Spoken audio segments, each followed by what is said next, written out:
Please join me in welcoming to the Distinctive Voices podium, Dr. Thomas Heaton.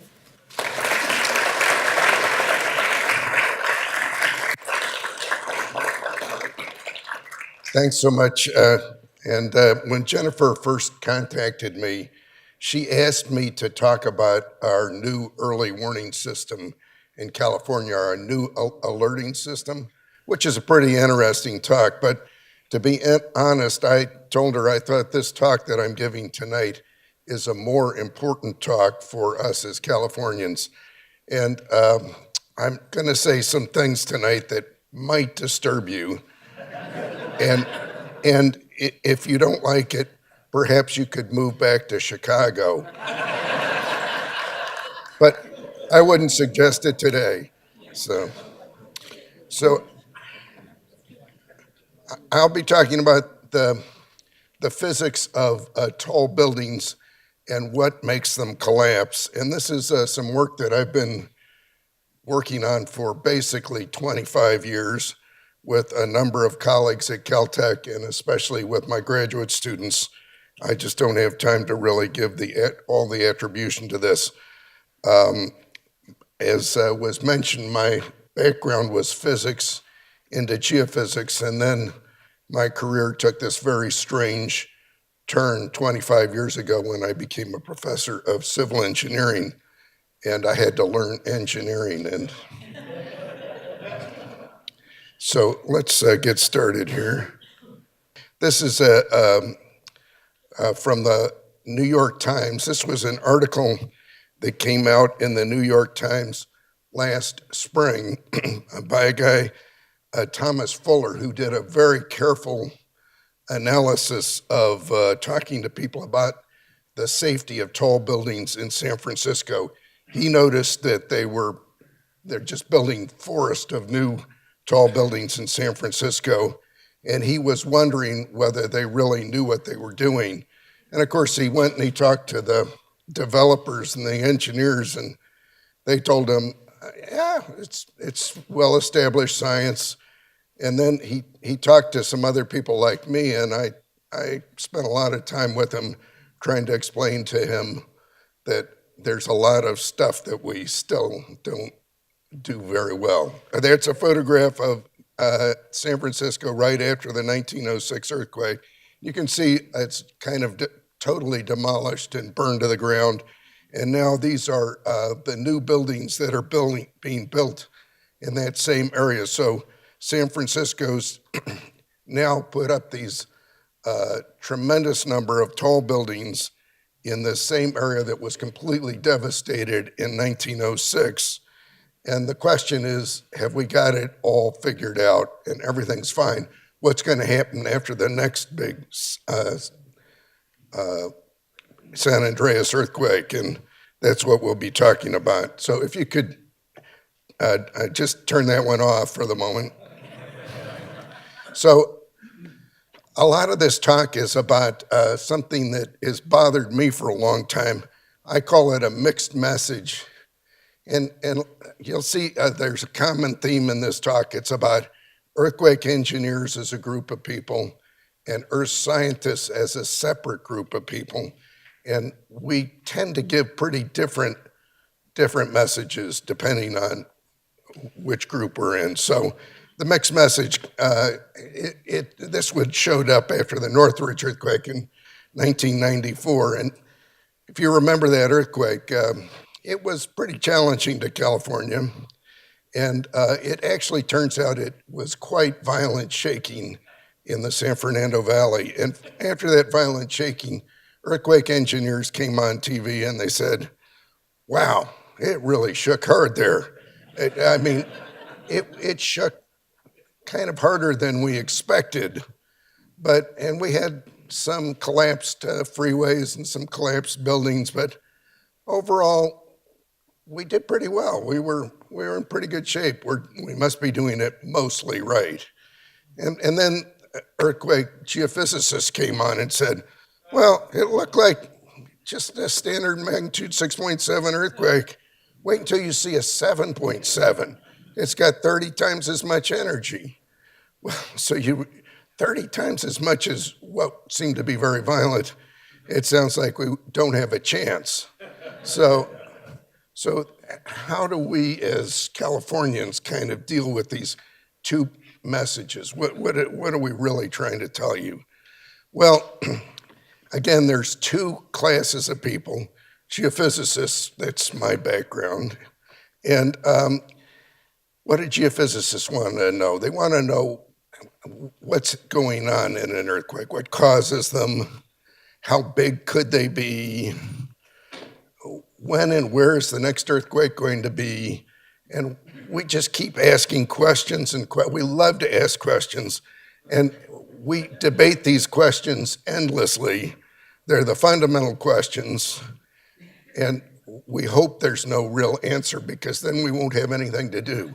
I mean, and not surprisingly, geophysicists like to hang out with other geophysicists so we can ask these questions. We go to our own meetings, like the American Geophysical Union meeting, and no earthquake engineers are to be found at the Geophysical Union meeting, except me. And then here's this other class of people, earthquake engineers. How many people in here are engineers, by the way? I must have some engineers. So, don't. All right. So let me I have great admiration for engineers. They really, if we didn't have engineers, the engineers design the important structures in our communities. If we didn't have engineers, this building wouldn't be here. You wouldn't want it to be designed by a geophysicist. It'd be a disaster. And for an engineer, it's really important that they have confidence that their designs are efficient and that they're safe. And I'd say most of the engineers I know really want to have consistency in the things they do. They don't want to change the way they do things every other year. They'd like to have the answer and not have it change on them. And so in that respect, if I ask an unanswerable question to my engineering colleague, he says, I got better things to do than to debate about unanswerable questions. And well, but they're kind of like geophysicists. They like to be with other earthquake engineers. Those are the only people that really understand them. And so they go to a different meeting, the Structural Engineers Association of California, or the Society of Civil Engineering, for instance, American Civil Engineering. But remember, I'm both engineering and geophysics, and this creates a little bit of a dilemma in my own life. So that's kind of the introduction. Now, the talk I'm giving can be a little hard to follow, I'm sorry. So I'm going to give you the conclusions, the summary at the beginning here, so that maybe you'll be able to see where we're going. So I'm going to be talking about the shaking of the ground, and I'll characterize it into high-frequency shaking and low-frequency shaking. The high-frequency shaking, I'll measure it by the peak acceleration that the ground has, and we'll see some pictures of that in a second. It turns out that the high frequencies are important for stiff buildings, like this building is a stiff building, and high frequencies are important for that. And here's an important aspect of high frequencies. They do something we call saturate with magnitude, which means as you go up in the earthquake magnitude, if you're in close to an earthquake, once you get up to about magnitude 6, that's about as big as they get. So the peak accelerations in an 8 are about the same as a 6. And when they saturate, the statistics of how they saturate is typically described by log normal statistics. And those statistics are quite straightforward. That's what accounting groups, the insurance groups use for actuarial statistics. You can think about heart attacks for life insurance, or murder rates or car accidents. We know how to do those statistics. And so, in fact, those high frequencies, all you really need to know to characterize the high frequencies, if it's normal, you need to know a median and a standard deviation. If you have 10 numbers that are normally distributed, that's usually enough to give you most of what you need to know. But the low frequencies are mainly characterized by the displacement of the ground, how far it moves during the earthquakes. And in this case, I'll talk about the maximum amount it moves, peak ground displacement, and that those low frequencies are the things that are important to tall buildings. Tall buildings don't care a whit about those high frequencies, but the low frequencies are important. And the low frequencies, when you look at them, they do not saturate with magnitude. They keep getting bigger the magnitude. And the most troubling part is the statistics aren't described by this normal distribution anymore. They're described by power laws. And if people work on power laws, they know how difficult they are to work with. And in fact, you can't really do a meaningful loss estimate of something that is described by a power law. It's kind of like saying, tell me how many people are going to die in a war next year. You're just not going to be able to do it. And the bottom line is that in the US at the moment, current design of tall buildings is a probabilistic affair that assumes the final design motions end up being smaller than is widely accepted in the geophysical community. Most geophysicists don't really understand what the engineers are using to design the buildings, but if they did, they'd say, that's not enough. And I can see it because I'm both, but most of my other colleagues can't see this because they go to the wrong meetings. And here's an important thing that I want to say at the end. There's a special class of problem out there created by steel buildings that were made before 1994. All right, so that's the summary. Here's some key starting points. I'm going to concentrate on the shaking that occurs very close to the fault that causes the earthquake. And a couple of reasons. One is because this is the regions of most intense shaking, and it turns out it's sort of the simplest one to do the physics for it.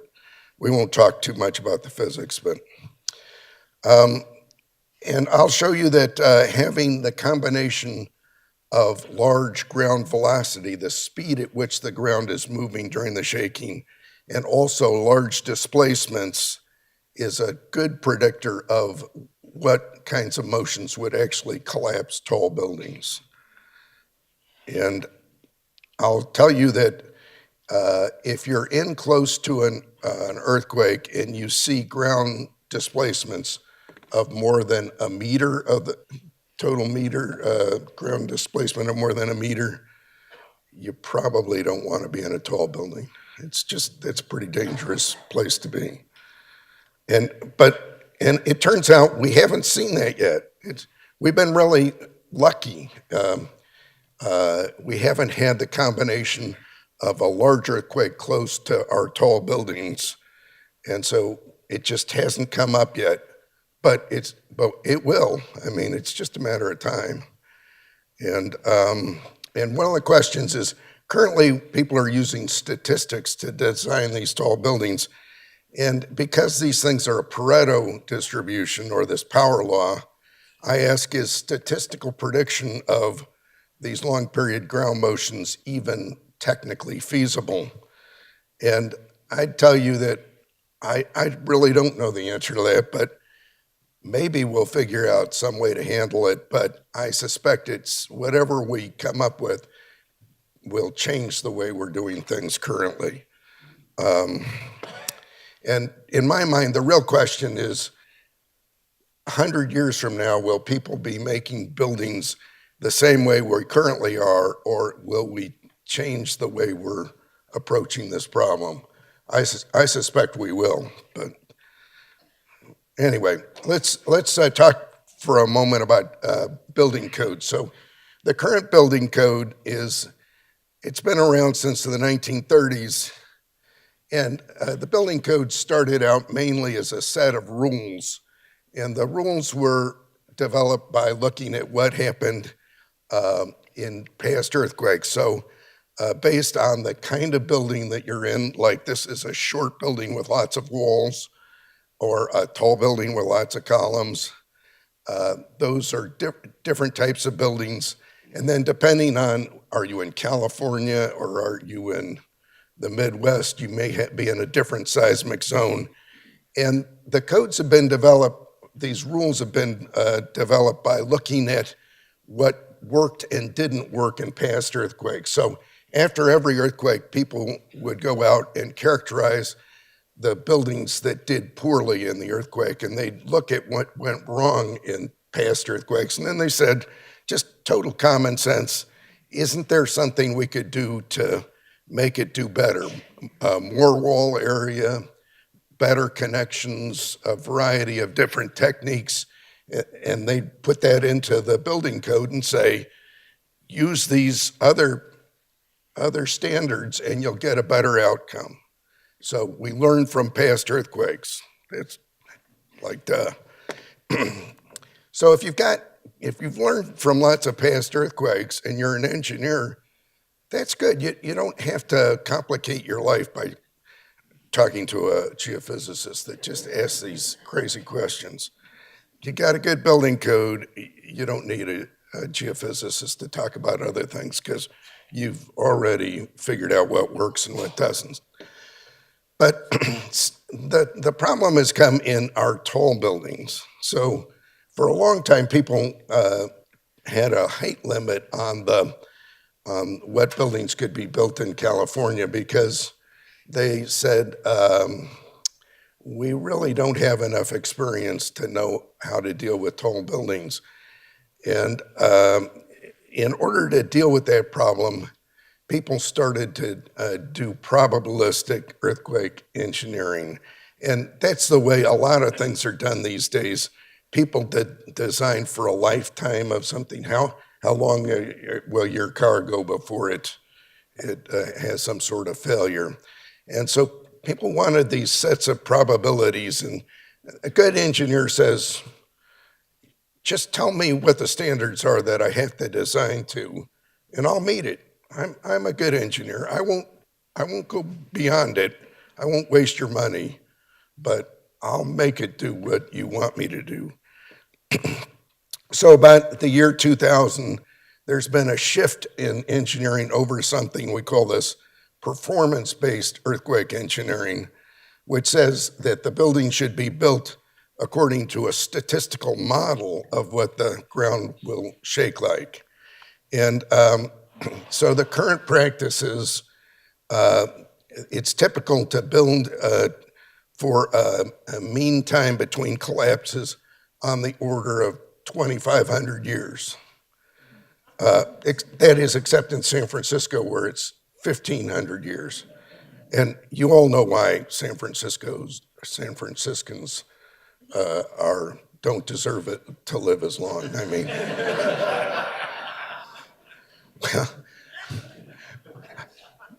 my engineering colleagues claim there's a boundary somewhere in the middle of the state where the IQ jumps by 10 points. Depending on who you talk to, it goes both ways. But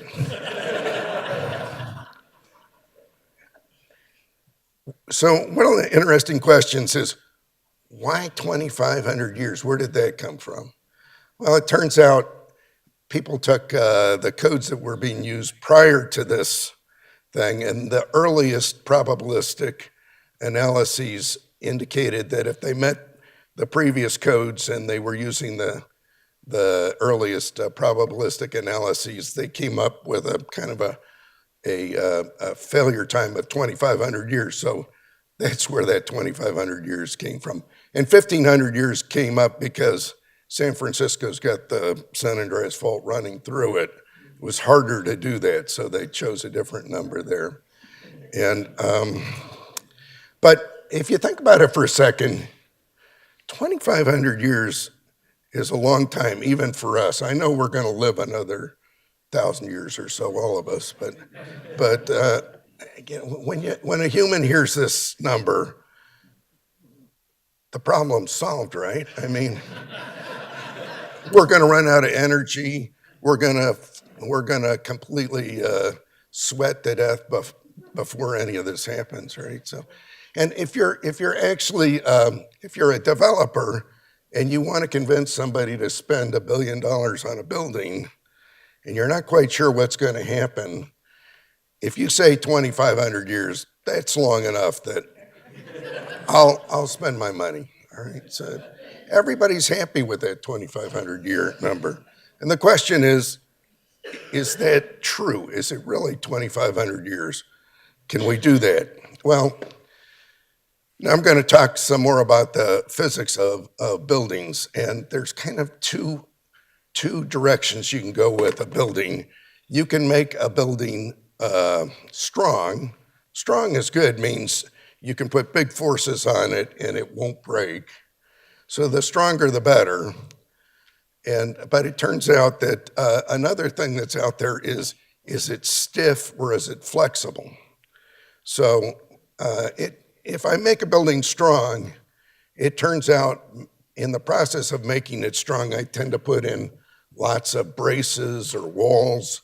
And when I'm done, I've got a building that's quite stiff, which means that it moves as a unit, which I have to, if I accelerate the base, I'm accelerating the entire mass of the building. And stiff buildings tend to be pretty heavy as well. So I end up with big forces in the building. If I try to make it strong, it ends up being stiff. And so when I do that, I think to myself, well, did I make it strong enough? Because now it's stiff and heavy, so I have to make it stronger, which makes it stiffer, which means I'm back to asking, did I make it strong enough? And it's kind of a vicious circle that you go through if you try to make it strong. And in fact, when people thought about tall buildings, they said, well, I better make it really strong because it's small at the base, a lot of mass going up in the air, and that's why people put on limits on how tall you could build a building. And then in the 50s, people discovered, well, maybe we're not quite thinking about this right. If I make my building flexible instead of making it stiff, I'm not accelerating the entire building as a unit. I'm basically sending waves up and down the buildings. And in that case, the stresses drop in the building by making it flexible. So when I make a building flexible, it does decrease the stresses, which is what people did. We make them flexible, but it also decreases the strength of the building. It goes the other way. It's another vicious circle in here. But all of our tall buildings in California are flexible. They're a very different kind of thing than we see in this building. It turns out the Chileans have decided they want to go with stiff, strong buildings. So their buildings are very different than ours. As it turns out, we have the same building code basically in Chile and the Southern California, but it's used in different ways. If you go into the building code, if you decide this is going to be a flexible building, the building code looks very different than if you decide I'm going to build a stiff building. It's one set of laws, but the outcome is used in different ways. So here's an example of a stiff set of buildings.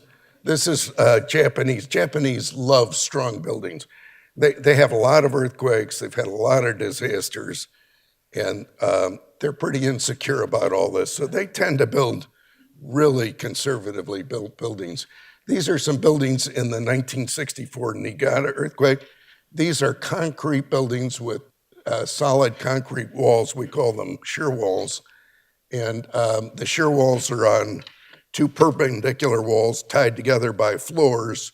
So these walls could fail if you pushed them out of plane, but they're in plane, they're almost indestructible, and they're connected together.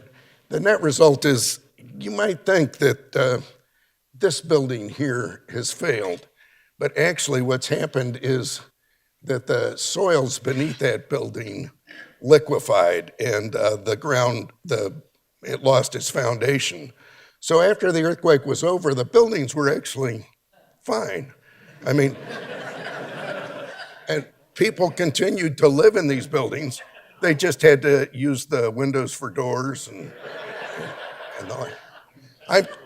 I'm told that this building was eventually jacked back upright, vertical, and it's still in use today. I mean, the buildings themselves were very strong. So this is a strong, stiff, heavy shear wall building. And these three buildings are from Mexico City in the Michoacan earthquake. These are three flexible steel buildings. They were started out supposedly identical to each other. This one collapsed horizontally, and you can see that when it collapsed, it didn't collapse as a unit. It kind of folded over because it was flexible but not so strong. It turns out this middle one here, when it was all over, if you hung a rope from the top down to the bottom, it was offset by about a meter at the base, so it was permanently bent. And the right-hand one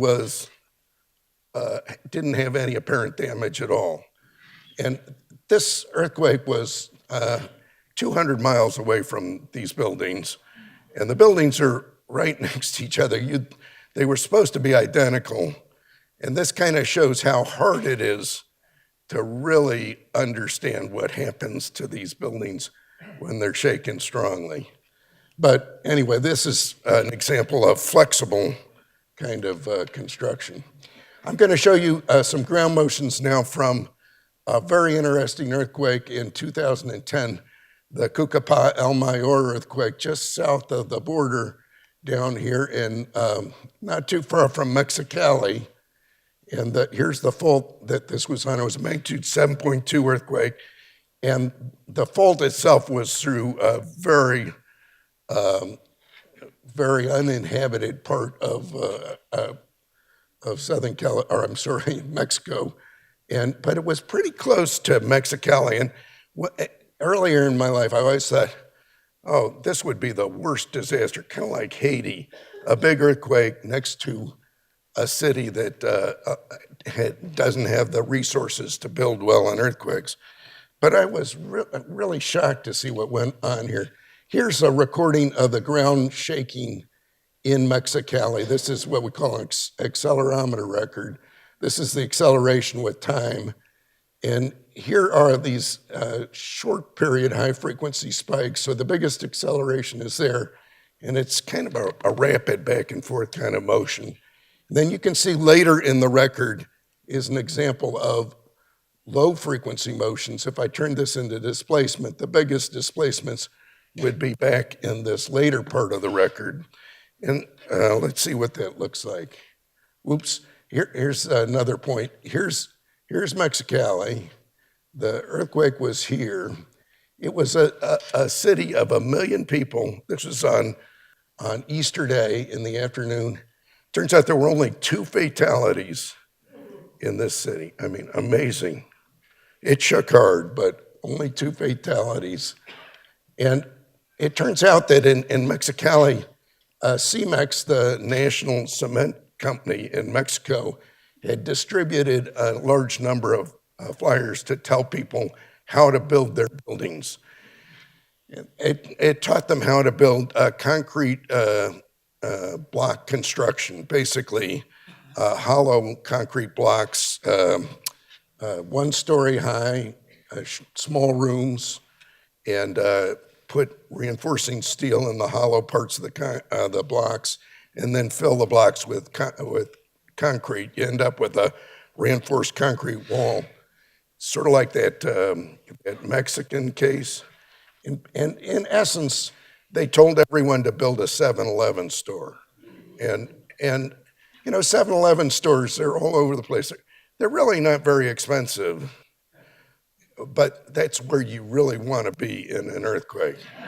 I mean, I've never seen a crack in a 7-Eleven store. And you'll have plenty to eat after it's over. Don't get shot, but. So that's what they built, and they did great. Here's an interesting video from a surveillance cam in Mexicali during that earthquake. So first we'll see the high frequency, and this is the camera's on a post that is kind of resonating back and forth. So we'll see those high frequencies coming in this. Well, it's a steel post. In the background, you can see this 8-story shear wall, probably wooden building. And, it would have been exciting to be there at that time. But in a little bit, the low frequencies are going to come in, and you'll see everything changes completely. Now we're starting to get the low frequencies here. And I don't know about being in that pool. But if you had a low frequency building, you could see that's what would be important to a low frequency building. There were no tall low frequency buildings in Mexicali, so this is the only thing we've got to go on. Now, what you're seeing here in that pool is the ground motion at those low frequencies. At the top of a tall flexible building, those motions would be similar, but about 10 times bigger than what you're viewing here. And maybe we could, there we go. And that's an interesting point. I mean, this is actually a famous hotel in Singapore. And the point I'm trying to make is this won lots of architectural awards. I mean, I looked at it and I thought, oh my God. It's called an infinity pool. I mean, if you had a big earthquake and you were in this pool, it would definitely be infinity. Or here's another architectural gem. Maybe you've seen this one. It's up in Seattle, and it's the Rainier Tower. Won all kinds of awards. Architects get awards for making buildings that look like they couldn't possibly go through an earthquake. And this building was designed in the 1970s before anybody had really recognized that we have magnitude 9 earthquakes in this part of the world. But the building's, it's still there. You can rent space in it, and nobody's really talking about, is this building really designed for a large earthquake? Well, all right, now let's talk more about the physics of these tall buildings. So one very common design feature of tall buildings is or a very common type of building is what's called a moment-resisting frame building. And what it is it's a column, a couple of columns or many columns connected by beams. Often these columns are steel. They can be concrete. And these days, they can even be wood. That's pretty unusual.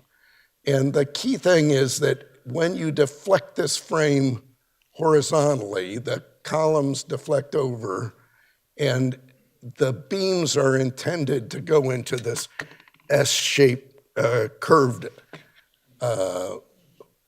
shape. And you can see that as long as the beam and column are perpendicular to each other at this point, it has to flex to keep everything connected together. If you connected the beams and the columns with door hinges, it would just flop over, right? So the key aspect of these buildings are these connections which causes the beams to flex, and the flexing of the beam is the spring that brings the building back to vertical. So it's called a moment resisting frame, and moment is for the twisting moment that happens at the ends of the beams. And so the big forces go between the columns and the beams in order to make those twisting motions of the beams.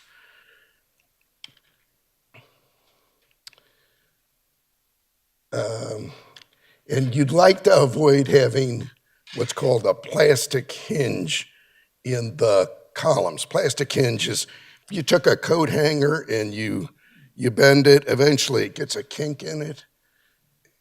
It's a plastic hinge. You don't want those in columns because columns carry the weight of the building. Once you kink the columns, gravity wants to bring your building down. So here's a picture of a plastic hinge. And this is how engineers want a steel moment frame building to behave. If you push it hard enough, eventually you'd like to see the steel begin to bend, and that's what we call plastic behavior. Oops. And you can see these are bends in the steel. It's actually yielding. And as long as the beams are yielding and the columns aren't, you're probably okay because the column carries the weight of the building. So if you have some damage in your building, you'd like it to be in the beams like this. And so people assumed when they built tall buildings, these moment resisting frames, that if the shaking got really strong, that this is what they'd see in the buildings. But in fact, after the Northridge earthquake, people went out and inspected buildings to look for these bent beams, and they didn't find any bent steel anywhere, but they were shocked to discover that a number of the connections between the beams and columns had failed. Now, this was a special connection that was designed after Northridge, so it worked the way it was supposed to. And let's see the next. So here's just an example of how people connected these things. They would weld the beams to the flange of the column, and those welds were assumed to be strong enough to put the large enough forces into the beam to make it bend. And that was based on some tests of 1/3 scale pieces of steel, 1/3 the scale that you would see in a real building. And why did people do 1/3? Because if you look at the real beams and columns in a real building, they're big, and to actually bend them takes an enormous machine, means expensive machine. And so they did the tests at 1/3 scale and said, well, everything worked as we expect at 1/3 scale. It'll work at full scale. And nobody really did the test on the full scale. Of course, the earthquake did the test. And if we could run this one, these are some videos that were done by one of my colleagues down at UC San Diego. And you're going to see a test of a vertical column and a horizontal beam that's being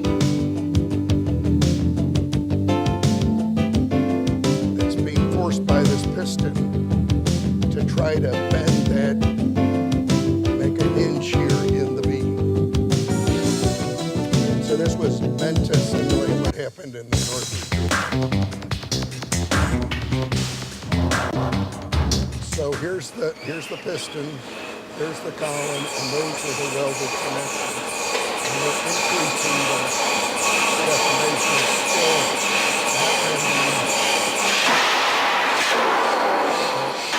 the weld just broke right there.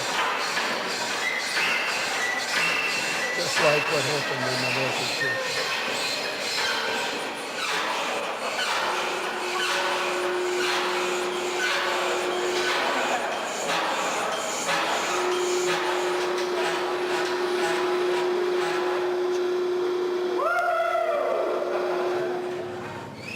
pretty exciting if you're into it. So here it is, sort of close up. Here's the connections, top and bottom. And that connection is, see, there it breaks. So that's a flaw that we didn't know about prior to Northridge. But it turns out that all buildings built prior to Northridge, you can assume that they'll never bend the steel, that the welds will break before they bend the steel. So that turns out to be quite important. So my colleague at Caltech, John Hall, he's a professor of structural engineering and a very good one, studied this problem by making finite element models of a variety of different kinds of buildings. We'll especially be looking at some 20-story buildings that were designed to meet the building code of the 1990s. And in fact, he designed some buildings for 1994 Unified Building Code, that's Los Angeles, San Francisco. And then he designed some buildings that met the Japanese code, very different kind of, similar but written in a very different way, the Japanese code of 1992. And then he designed these buildings so they would have either perfect welds as was intended, or he would put in welds that could fracture as was seen in the Northridge earthquake. And so here's kind of showing you sort of how these different buildings behave. This is what we call a pushover analysis. So take the building and begin to accelerate it horizontally and just steadily accelerate it. It's not very realistic when you think about it because it means it would move huge distances, but it gives you an idea of what the strength of the buildings are. These blue and green buildings are US code buildings, and the red and purple are Japanese code buildings. The ones on the bottom here are 20-story buildings, and the ones above are 6-story buildings. Okay, so first thing you can see is as you increase the force, this is the force on the vertical axis, the roof begins to deflect. And when it's going up on this straight line, that's linear elastic, which means you're bending things linearly. If you took the force back off, the building would just go back where it started. But once it gets up to a certain force, it starts to yield, it starts to bend. So if they have perfect welds, you see these curves, and that's the steel is starting to bend. And plastic behavior just tells you there's an upper limit of how far they can go. And if they actually have the broken welds, you see these jagged curves below. It's a dynamic analysis.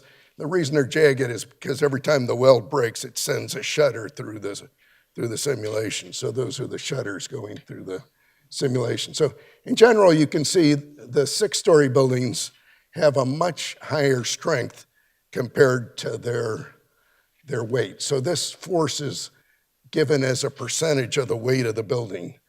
And like the US code 20-story building, the weakest of these is the one with brittle welds.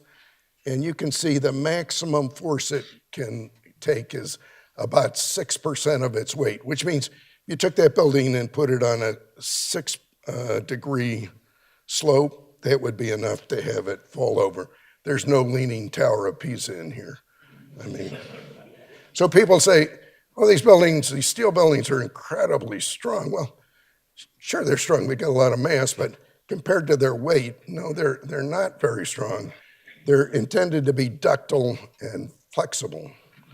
All right, so that's what those, and notice that for any of these buildings, by the time you get the roof offset from the base by 2 meters, 6 feet, that's about as far as you can go. After that, these curves drop down, and that means the building's collapsing. And why does the building collapse? It's the vertical weight of the building is now trying to bend the columns, and they just can't take the bending moments from the weight of the building. So So here's what that building looks like to a dynamic motion. The building starts vertical, and then the ground starts to move to the left by about 2 meters. And you can see the ground is starting to move to the left. The top of the building is lagging behind because it's flexible. And these little carrots at the bottom are welds breaking in the simulation. Several seconds into it, the ground actually stops moving to the left and starts to move back where it started. And the top has overrun the base now. And about 4 seconds into this thing, the base is almost where it started, and the top is just continuing to run to the left. And once it gets far enough out of vertical, gravity does the rest of the job. It's going to come down. So this is the Ida fence table in Japan. It's the world's largest shake table. You can see here's a steel building. This in here, there's this much larger steel structure in the background, and it's there to catch this building when it collapses. This is a 2/3 scale model of a steel building. You can see how flexible it is. You can see it's not moving as a unit. And once it gets far enough out of vertical, gravity takes it down. And basically there. So now this frame has caught it. It's just too dangerous and expensive to allow the building to actually collapse in the laboratory. But it's basically collapsed again. That's what that looks like when it happens. You wouldn't want to be in a real building if that happens. All right, so that's an experiment. It's a very expensive experiment. I mean, we cannot afford to do that kind of experiment in the United States. We're too busy building weapons. All right. Let's see. All right. Why am I not going on? Could you try and advance that? There we go. All right. So we took that 20-story building and we put it through a simulation of what the ground would have moved like in the 1906 earthquake. This is based on the measurements of how far the San Andreas Fault moved in 1906. We don't actually have all the ground motion records or any of them, but this is our best guess of what happened in 1906. And we put that on a finite element grid of the Earth, and we put those 20-story buildings at every point in the finite element grid. And then if the building simulated collapse, it's turned red in here. So anything that's red is a collapse of that building. And anything that's green or yellow is damaged beyond repair. It's bent beyond repair. And there's 4 different cases in here. One is on the left, our Japanese building code. On the right, our US building code. And on the top are the brittle weld buildings. And on the bottom are the buildings with perfect welds. And you can see that sort of the least red is the Japanese with perfect welds, and the US one with brittle welds has got lots and lots of red in there. And that's our best guess of what would happen in a 1906 earthquake. And so these kinds of earthquakes probably repeat on average sort of like 500 years. We don't know how much regular it is, but it's certainly not 2,500 years or even 1,500 years. And it's a sign that there's problems out there. And like I say, the brittle weld buildings, it turns out, are about 5 times more likely to collapse than the buildings with the perfect welds. We ran these simulations for a number of different kinds of earthquake scenarios. Here's one particularly nasty one for Los Angeles. This is a simulated magnitude 7.3 on what we call the Puente Hills blind thrust fault system. It's got a lot of the LA's oil wealth is because of this structure. And I don't know how often these these faults move maybe every 1,000 years or so, but all these areas that are pink would be areas where a good weld U.S. code building would collapse. And I guess we're down about here, I guess. This would be a huge disaster for LA if this thing happened. So, in fact, we went through lots and lots of simulations of earthquakes and buildings, and we did 64,000 different simulated runs of what would happen to buildings. And then when we were done, we asked, of those records that we ran, when did the buildings collapse and when were they okay? And if we plotted for each of the records the peak displacement of the record versus and also the peak velocity on this axis, and put those two numbers on this plot, then the records that collapsed the buildings were the red ones here, and the gray ones, which was the majority of these things, were okay. And basically you can see up in the upper right is where the collapses are, and it says if the velocities got more than about 60 centimeters a second in this simulation, and the displacements got more than about 60 centimeters, there was real trouble here. Okay, and if we did this for the Japanese, and we broke it in Japanese code, US code, brittle welds, here's what it looks, those dividing lines kind of look like. Things in the upper right tend to collapse, in the lower left, they're okay. And it basically says the worst of these is the US code pre-Northridge, and it about 60 centimeters per second of velocity and 60 centimeters of displacement is pretty dangerous to that building. Japanese building's quite a bit better, but it's still susceptible if the displacements get up near a meter and the velocity is more than 120 centimeters a second. So I think this is a pretty important plot. It gives you some idea of what we think the capacity of these buildings are. We also ran some even taller buildings, like 60-story buildings. They're a little more complicated, partly because 60-story buildings have to be designed especially so that they don't move too much in the wind. And when you get done with that, you have to make them stiff enough so that they don't move around a lot in the wind.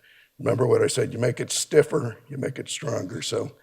But it turns out if we took, say, a typical 60-story building and ran it through the ground motions that we recorded in the Denali earthquake in Alaska, it's enough to cause collapse of some of these buildings. All right, so that's buildings. Now, oh boy, I'm almost out of time. I want to talk a little bit about the earthquakes themselves, so how the ground motions vary with magnitude and distance. Remember, acceleration's a measure of the high frequencies, and displacement's a measure of the low frequency ground motion. And we also look at velocity. It's kind of in between those two. And so if you took every record that we had available to us as of 10 years ago, every strong shaking record, and for each record, these are real records, you plotted the peak acceleration in the record and the peak displacement. So peak acceleration on the vertical axis, peak displacement on the horizontal axis is a log scale now. You'll see there's this cloud of points, and they sort of get bigger together. Bigger accelerations tend to go with bigger displacements, but there's huge scatter in there, factor of 10. And then the points with the heavy circles, those are all within 10 kilometers of the rupture surface. So these are all the close-in records, so they're the big ones. And you'll see that when it gets big, the peak accelerations don't go bigger than a certain amount. It flattens out. And the displacements start to get, they can go anywhere, and there's absolutely no correlation between displacement and acceleration in close for these bigger earthquakes. One doesn't tell you anything about the other. So If you took all those peak accelerations and from the close-in records, just those heavy plots, and you put it on a histogram, the number of data points versus the log of the size of the record, you'll see this kind of shape here. Everybody knows that's a bell, believe it or not. That's a bell-shaped curve. That's a normal distribution. And since this is a log scale on the bottom, that's a log normal distribution. All right, and we know how to deal with log normal distributions. They've been around for a long time. That's the accelerations or log normal distributions. This light line is what the distribution looked like in 1998, before we had the 1999 Chi-Chi earthquake in Taiwan, which brought in a huge number of near source records. So when you put in the Chi-Chi records, it's this black line, and you can see there are more records, but the shape of the curve hasn't changed one bit. That's because it was a log normal distribution, still is a log normal distribution. The median of the log normal distribution turns out to be that's a half a G when you unlog it, and the width is about a factor of 2. We know how to do this statistics. It's pretty simple. We don't know why it does that, by the way, but we know it looks like that. So those are normal statistics, and normal statistics are used all the time in actuarial science, and you can get the mean and standard deviation only from a few dozen observations. You don't need a huge amount of data to do that. And it's the same problem as auto insurance or heart attacks. And the reason these things work that way is because heart attacks are not contagious, right? I mean, if I had a heart attack, doesn't mean you're gonna have a heart attack at the same year. I mean, and so these kinds of problems, we know how to deal with them. The irony is that even though we can do the statistics on it, they only really apply to short periods, which means short, stiff buildings. But nobody uses this analysis for short, stiff buildings. They go back to the old tried and true standard building code that said that worked and that didn't. And actually, that's fine. I mean, but if we now go to peak displacement of the ground, that's this axis and versus number, you'll see this distribution. And there's 3 of them in here. The light one was pre-Chi-Chi. The heavy one was after Chi-Chi, and then we did what it would look like if we put in the 1906 San Francisco earthquake. Then it'd look like this dotted line. And the point is that distribution first, it's not a normal distribution. And notice that the median is changing just by one earthquake changed the median. And if we had one out at the San Francisco earthquake, it would change it again. So people who've looked at earthquakes and say, I know what an earthquake looks like, they've not looked at these other ones yet, and they may change their mind when we get a big earthquake. And if you look at this, I can make the case to you, I don't have time to do it, that this is actually a log uniform distribution, which is a kind of heavy-tailed power law distribution, 1 over x. Do you know this distribution? It's kind of a nightmare distribution. But, and they're not log normal.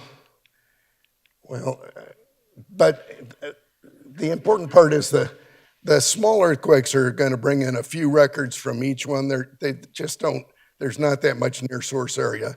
The big earthquakes have a huge near source area. So the smaller ones in this distribution kind of trickle in with time over the years, but the big ones bring in a lot of records all at once. And so if you think you know what the distribution looks like, a big earthquake could come in and completely change things. And big earthquakes are kind of sneaky. They often come in pairs, so you might get 2 of them. And it's just a nightmare to try to do the statistics on it. And that's a kind of power law distribution, sometimes called a Pareto distribution. So if we wanted to know the wealth in California, we could go into the college here and do ask everybody how much money they made last year, all the students, and we'd get a mean and a standard deviation, multiply by the total number of people in California, and we'd know the total money in California, right? Probably not. Not unless Larry Ellison's going to college. Pareto distributions are the things where the things that are most rare have most of the action in the distribution. And the trouble is, if you want to know the total action in a Pareto distribution, you've got to understand those most rare things. And so what kind of things are a Pareto distribution? How many people are going to die next year in a war?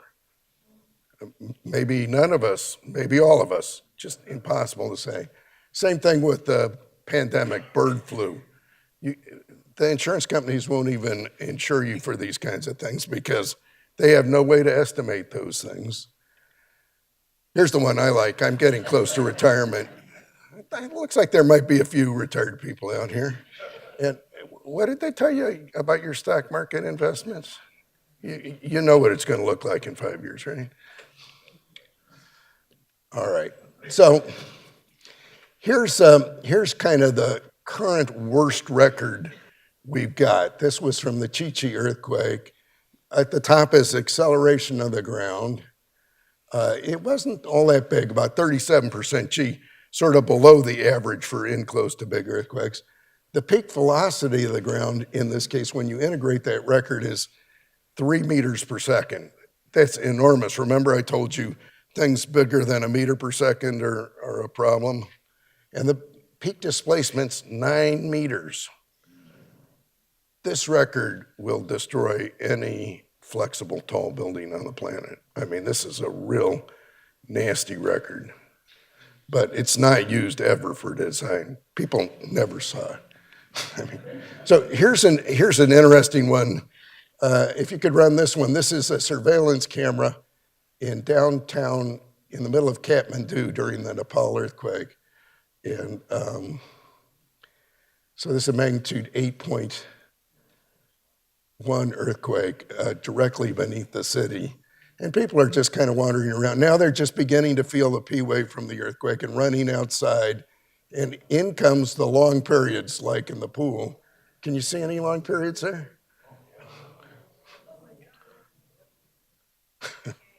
Amazing. There were no tall, flexible buildings in Kathmandu, which is a good thing. All right, so here's a record that was actually from very close to that. Here's the acceleration at the top. The accelerations were shockingly small, only 16% G, not very big accelerations. The velocities were 107 centimeters per second, which is really very large, and the displacements about 140 centimeters, 1.4 meters. And if we take and we put this in terms of a spectrum, here's the spectrum of that record, this black line. And this curve here is the design spectrum that is used in California for the biggest shaking in places like Los Angeles and San Francisco. And you can see that record's way bigger than is used as the biggest record. So we're now starting to see some of these biggest records showing up with time. They weren't in the early parts of things. I'm almost done. This next part's a short diversion. I just got to show it to you. This is San Francisco. We're back to the original question from the New York Times article. And they're currently putting up the Salesforce Tower. It's the largest building in the Western U.S. and tallest building in the Western U.S. It's right next to the Transbay Transportation Center. And a century ago, or a little more than a century ago, this was all kind of swampland. And then after the 1906 earthquake, they filled in these swamps with the debris from the 1906 aftermath, just piled it in there, unengineered stuff. So all this is what we call unengineered fill. It's liquefiable, and bad things will happen in that material. And in order to deal with that, here's a model of the Salesforce Tower. They built large piers that are beneath the Salesforce Tower. They go through these shallow marine sediments that will liquefy, and they went down about 300 feet to put the piers into bedrock, into the Franciscan bedrock, to carry the weight of this building. And that sounds pretty good, but I'm going to show you a video now from an earthquake we just had in Indonesia, the Palu earthquake, and we've seen very little about this earthquake. It's a strike-slip earthquake, 7.5. It's running right through here, and let me go here. So here's this valley is the Rift Valley of the strike-slip fault. Palu's at the end of the bay up here. It's kind of delta sediments in Palu, and delta sediments all through here for rivers coming down here. And when the earthquake was done, an aerial view of the ground looked like this. What is that? I mean, that's very strange looking terrain. Looks like another planet. So if you could run the top video. This is the scariest video I've ever seen in my life. I hope it works.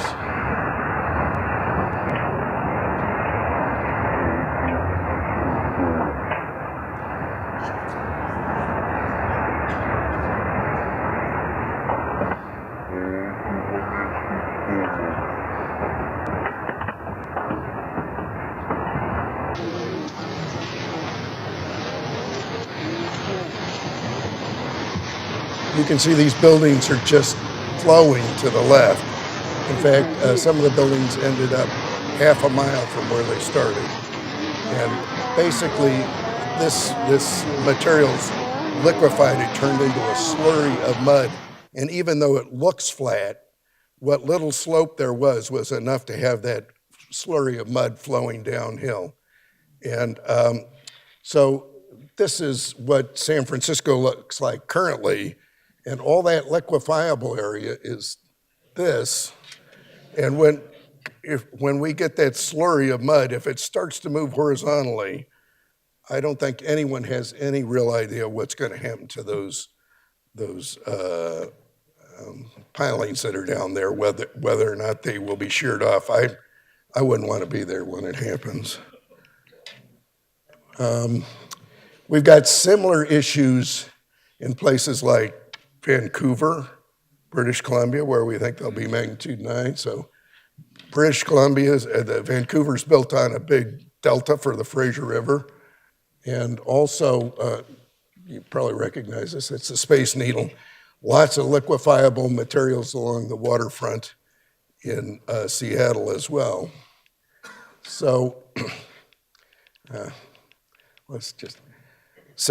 I'm about to the end here. So here's the issue I'm kind of dealing with. My earthquake engineering colleagues tell me, look, you can ask the craziest questions, but we're in the business of building things. That's what we do. And if we're gonna build something, you've got to tell us what to build for, right? So they say, I need to have some answers. So the architect goes out, chooses something that's really bold and will get him an award. And then he takes it to the structural engineer, and the structural engineer has to make it work. And he says, how strong should I make all the elements in this building so that it will meet the standard, which is this probabilistic standard that is out there. And so he finds the size of the elements, and that's what we currently call performance-based engineering. So it's now designed for the 2,500-year motion. And you can take it to the developer and says, yeah, my money's good for that, 2,500 years, no problem.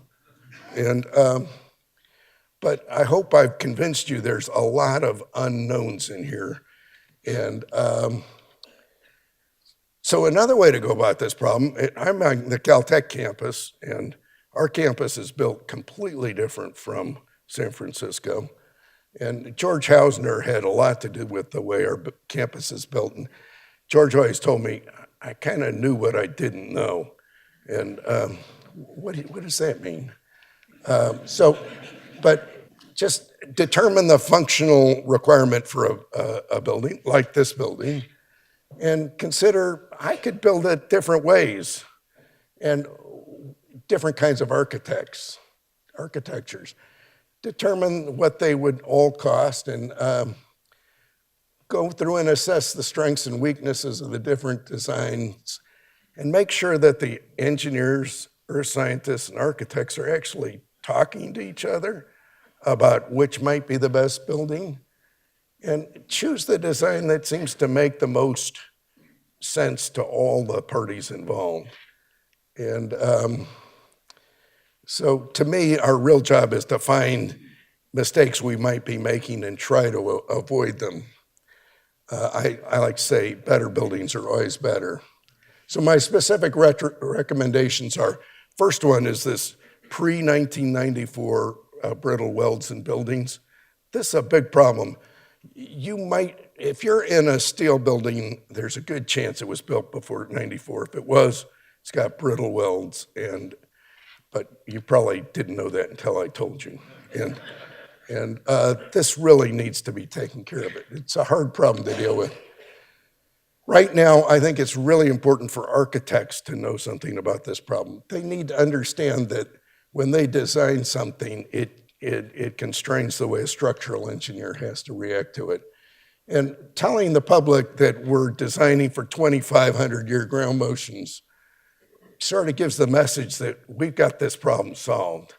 And I don't think that this 2,500-year claim is actually scientifically based. And to me, the real answer is, as usual, we just don't know the answer. Well, at my heart, I'm still a geophysicist, so thank you so much.